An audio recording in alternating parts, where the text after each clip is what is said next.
सकाळ असो किंवा दुपार सरबत म्हणलं की मजाच वाटते. तर आमच्या इथं ना केळीची रोपं घेऊन गाडी आली होती, तर त्याच माणसांसाठी मी तर सरबत बनवत होते आणि त्यांना सरबत वगैरे दिला आणि कसं झालं ते मी घेऊन बघितला. तसं सरबत छान करते मी. सरबत घेतला आणि बाहेर जाऊन बघते तर ह्यांची रोपं पण खाली करून झाली होती. तर हे आम्ही नवीन रोपं आणलेत लागवडीसाठी, तेच आम्ही आंब्याखाली ठेवली होती आणि त्याच आंब्याच्या खाली ना एक आंबा पडला होता. तर मग आम्ही म्हणत होतं की पिकला आहे आता हा, खाण्याजोगं झालं. तर तेच खाऊन बघत होतो, खूप गोड लागतो आता. तर मी तेच बाहेर एक बाज आहे त्याच्यावर मी आंबा खात बसले होते आणि तिथे समोर हा पक्षी बसला होता. माझ्याकडे एकदा बघायचा आणि खाली खायचा, परत माझ्याकडे बघायचा आणि खाली खायचा. म्हणजे ह्याला काय झालं काय माहिती, घाबरतो काय. मग मी तिथनं उठून गेले आणि मग त्याला आरामशीर खाता आलं.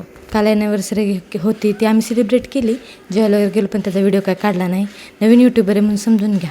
तर हुका वगैरे बसवली आणि आराम केला आणि बघतो तो काय पवळ आमची एवढी पडली आहे. 20 ते 25 वर्ष जुनी ही पवळ, काय म्हणायचं तर पडणारच. आम्ही ठेवतो ही उचलून दगड. चला भेटू पुढच्या ब्लॉगमध्ये, तोपर्यंत बाय.